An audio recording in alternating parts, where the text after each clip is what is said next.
नमस्कार मंडळी, मी स्मिता तुम्हा सर्वांचे स्वागत करते घरगुती आणि बरंच काही मध्ये। तर आपण आता आहोत हम्पी येथील कमळ महल परिसरात। कमळ महल, ज्याला लोटस महल म्हणूनही ओळखले जाते, 2 मजले असलेली ही वास्तू आहे। काही जण याला राण्यांना मुक्तपणे बसता यावे, गप्पा मारता याव्यात यासाठी बांधला आहे असे सांगतात। तर काही मंडळींच्या मते मुळातच हा भाग राजवाड्याचा भाग असल्यामुळे मंत्रिमंडळातील सदस्य यांच्या सल्लामसलतीसाठी हे बांधकाम केलेले असणार असे सांगतात। याच्या कमानी अतिशय आकर्षक असून त्यावर केलेले शिल्पांकन देखणे आहे। कमळ महलाची 9 शिखरे खूपच सुंदर आहेत। कमळ महलाच्या आतील भाग मात्र सरळ साधा आहे, त्यावर नक्षीकाम केलेले दिसत नाही। इथे आतमध्ये प्रवेश करण्यास आता प्रतिबंध केलेला आहे, परंतु याची मजा खरे तर बाहेरूनच जास्त चांगली घेता येते। रात्री दिव्यांच्या प्रकाशात उजळून निघाल्यानंतर ही वास्तू अप्रतिम दिसते। असे हे खूप सुंदर असे कमळ महल, जर तुम्ही हम्पीला गेलात तर नक्की कमळ महल पाहण्यास जा। कमळ महल पाहून झाल्यानंतर आपण जाणार आहोत गजशाळा पाहण्यासाठी, जिथे हत्तींना ठेवले जात असे। दसरा महोत्सवाच्या वेळेला जे खास हत्ती मिरवणुकीसाठी आणले जात असत, त्या हत्तींसाठी बांधलेली देखणी आणि भारदस्त अशी गजशाळा, हत्तींचा तबेला असे सुद्धा याला म्हणता येईल। 11 तबेले असलेली ही गजशाळा आहे। या प्रत्येक तबेल्याच्या पाठीमागून माणूस आत येईल एवढी जागा ठेवलेली दिसते। कदाचित माहुताला प्रवेश करण्यासाठी ही सोय केलेली असावी। या तबेल्याच्या कमानी अत्यंत देखण्या आणि कलाकुसरयुक्त अशा केलेल्या आहेत। अशी ही खूप सुंदर अशी गजशाळा। त्यानंतर आता आपण आलेलो आहोत भूमिगत शिवमंदिर पाहण्यासाठी। भूमिगत शिवमंदिर, हम्पीमधील भूमिगत शिवमंदिर, ज्याला प्रसन्न विरूपाक्ष मंदिर म्हणूनही ओळखले जाते, हे हम्पीमधील एक महत्त्वाचे मंदिर आहे। अक्का तंगियर गुंडूंच्या अगदी जवळ प्रसन्न विरूपाक्ष मंदिर आहे।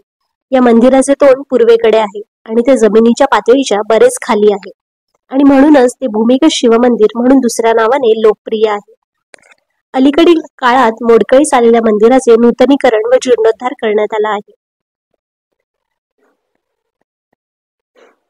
मुख्य मंदिराच्या वायव्य दिशेस देवीचे मंदिर स्थित आहे।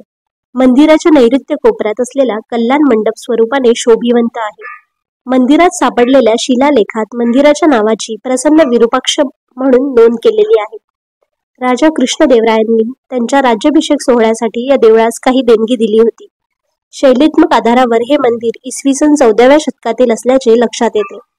असे हे खूप सुंदर असे भूमिगत शिवमंदिर किंवा प्रसन्न विरूपाक्ष मंदिर।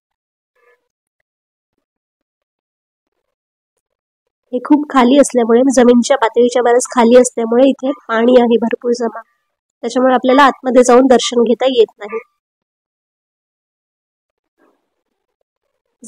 जेव्हा तुम्ही हम्पीला जाल तेव्हा इथे सुद्धा नक्की भेट द्या।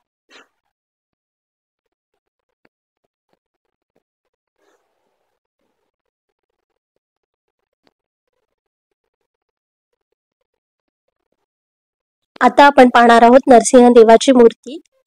हम्पीमधील हे सर्वात नेत्रदीपक शिल्प असेल। श्रीहरी विष्णू देवाचा 4था अवतार असलेल्या नरसिंह देवाचे इतके रौद्र तरीही देखणे शिल्प अन्यत्र कुठे पाहायला मिळेल असे वाटत नाही। श्रीहरी कृष्ण मंदिराच्या जवळच असलेले हे शिल्प म्हणजेच विजयनगर शिल्पशैलीचा एक अजोड नमुना म्हणावा लागेल। अंदाजे 6.5 मीटर म्हणजे जवळजवळ 20 फूट उंच अशी एकाच पाषाणातून कोरून काढलेली ही नरसिंह देवाची मूर्ती म्हणजे हम्पीचे वैभव आहे। नागाच्या वेटोळ्यावर देव बसला असून त्याच नागाचा 5 मुखांचा फणा नागाने देवाच्या डोक्यावर धरला आहे। नागाच्या फण्याच्या वरच्या बाजूला अतिशय कलात्मक असे कीर्तिमुख कोरलेले दिसते। नरसिंह देवाच्या डोक्यावर सुंदर असा मुकुट कोरलेला दिसतो। पायाची मांडी घालून देव बसले आहेत। यांच्या एकूण रूपावरून यांना उग्र नरसिंह देव असे जरी लोक म्हणत असले तरी सुद्धा ही मूर्ती लक्ष्मी नरसिंहाची आहे।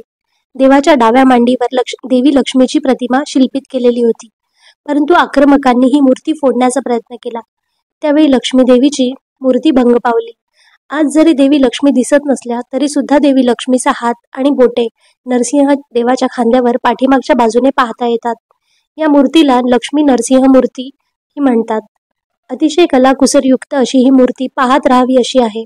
याचे मंदिर होते का फक्त ही मूर्ती नुसतीच ठेवली होती आणि त्याच्या बाजूने फक्त मंदिर बांधले होते हे कळायला काही मार्ग नाही, परंतु आजही हम्पी म्हटले की जसा श्रीहरी विठ्ठल मंदिरातील पाषाणात कोरून काढलेला रथ डोळ्यासमोर येतो, तसेच ही नरसिंह देवाची देखणी मूर्ती सुद्धा चटकन डोळ्यासमोर येते.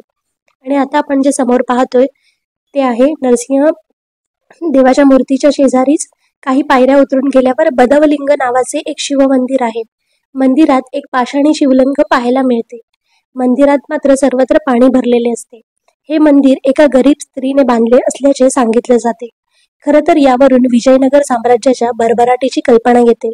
एक गरीब स्त्री जर एवढे उत्तम शिल्प आणि मंदिर बांधत असेल, तर ज्या मंदिराला राजाश्रय प्राप्त झाला आहे ते कसे असेल? अर्थात त्याचेही उत्तर हम्पीमध्येच विविध मंदिरांच्या दर्शनाने आपल्याला मिळते.